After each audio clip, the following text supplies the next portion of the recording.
Croissants have long been a staple in French bakeries, and I'm going to show you how to make them at home. So let's start with the croissant dough itself. I have a full cup of warm water, and I'm going to add to that half a cup of milk.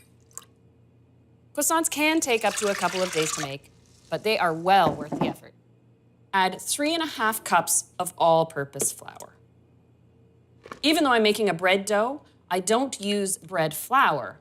Bread flour has a higher protein content, which is good for big, hearty loaves of bread, but croissants are a little more delicate. I'll add 5 tablespoons of sugar. Sugar is actually what the yeast feeds on as it slowly rises. And now for the yeast. This is instant dry yeast, 2¼ teaspoons. The final ingredient is 1.5 teaspoons of salt, but I add that after I get the mixer going. Salt can actually kill yeast activity. After the dough is mixing, it's fine to add.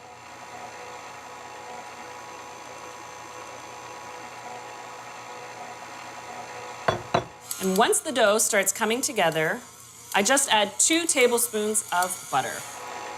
I let the dough knead for just a couple of minutes to develop the glutens, the proteins that's going to hold in all the air as the yeast rises. Once you see the dough clean the sides of the bowl, but still stick a little at the bottom, you know it's fully kneaded. And there we go, perfect dough. The yeast dough stage is called the détrempe. And now, let it rise, not in a bowl, but on a parchment-lined baking tray. Cover it with a tea towel. That gives it some air and room to move. And then, so it doesn't dry out or get a crust, just a loose piece of plastic right on top, just like so. I leave this to sit out for about 1.5 hours at room temperature. Then, to control how the yeast grows, I put it in the fridge. And now you can let it rest as short as 1 hour or up to 8 hours. You really do have a great window of time. Just remember, the longer that yeast has to ferment, the better the flavor you get out of your croissants. Now it's time for the bourrage, the butter layer. And guess what's in it? Just butter, 1 cup and 1/4 of it. And then just simply use the plastic wrap to flatten it into a square shape. I'm starting with room temperature butter now, but I do have to chill it down a little bit. So I've got my 2 parts, the détrempe, the bread dough, and the butter.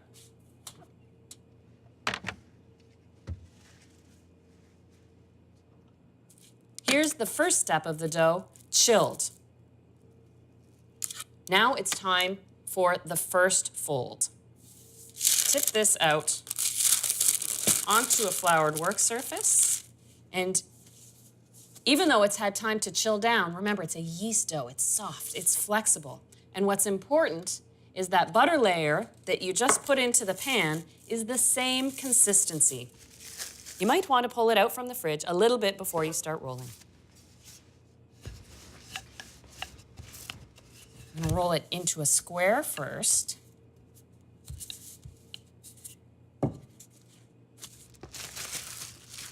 I tip out onto the soft bread dough. So what I do is just package up the butter like a parcel. Fold in the dough edges, and then just roll it out into a long rectangle. The butter's getting pushed in between the dough layers. And now for the first fold.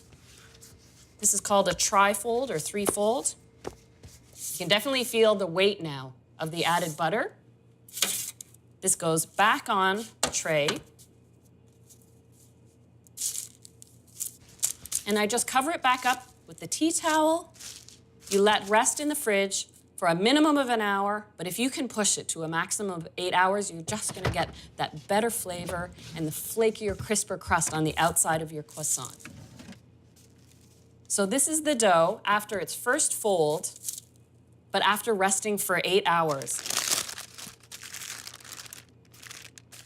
And you have to work with it from this point on with the dough being cold. And with this second fold, you will feel, as you roll the dough, the bits of butter flaking and shattering within it. And the folding technique is the same as with the first folds. And with each roll and fold, you're knocking the carbon dioxide out of the dough. And that forces the yeast to get back to work, start feeding on the sugars, and fermenting again. And that's where the flavor development in fold over fold, knockdown over knockdown comes from. Another 1 hour, but ideally 8 hours in the fridge.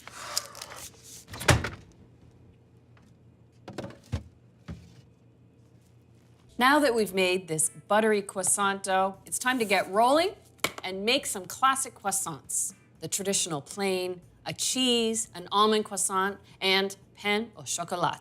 So let's take a peek at the dough. After the last 8 hours, it really has doubled in size, and you can see all these beautiful butter layers throughout. And I'm going to start by using half of this dough to make 12 croissants. Trim the outside edges. The first cut is horizontally, and then make triangle cuts.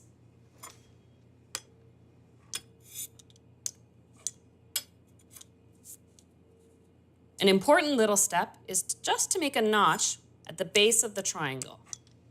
That allows you to roll it more easily, but it also bakes evenly in the center. Open at the notch a little bit, and with just a gentle stretch, let the dough do the work. You always curve your croissant away from the tail end. Fold its hands together, and that is a classic croissant. And with this rolling and then shaping, you're adding even more folding to create those flaky layers. Let's do the cheese style. A little bit of the cheese at the base of each croissant, and I'm saving some to put on top. And then the same step applies, but you have to do a little lift and then open that notch before you do the traditional roll and fold.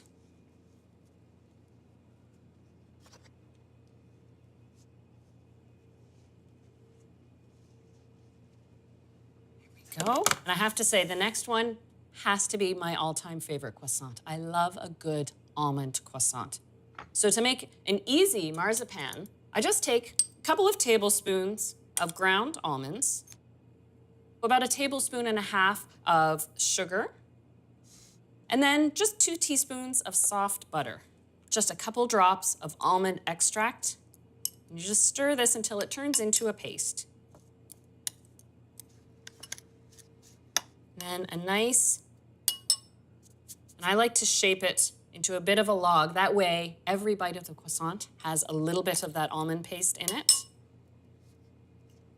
The rolling motion is still the same, but if you notice, in a traditional French bakery, almond croissants remain straight. In a busy bakery, you're making so many of these, you get used to working pretty fast, dozens at a time. Now, the last style is pain au chocolat, and that has an altogether different shape than the traditional curved croissants. It's important to use a good quality chocolate for your pain au chocolat, a baking chocolate, because after the pain au chocolat comes out of the oven, and once it's cooled, a baking chocolate stays nice and soft in the center. And this time, because I'm not curving or shaping, you don't have to do the notch at the base. And if you do have these little ends, you just tuck them back in.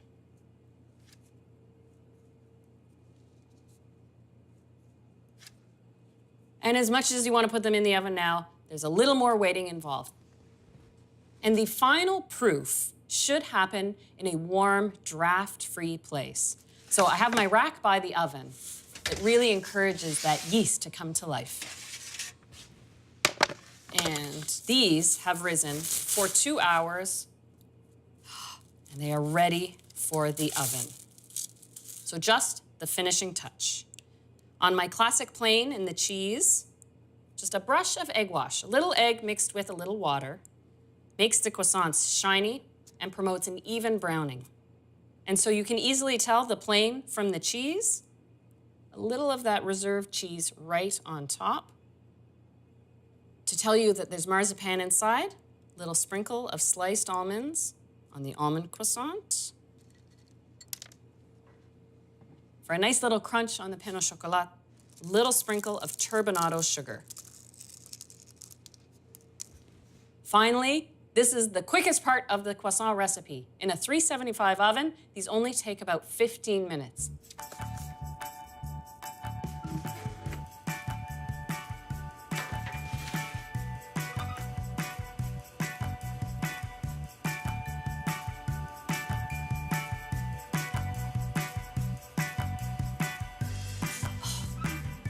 It smells absolutely divine in here. The final touch, you always see it in a bakery, a little dusting of icing sugar on the almond croissants. But I have to treat myself to my absolute favorite, the flaky almond.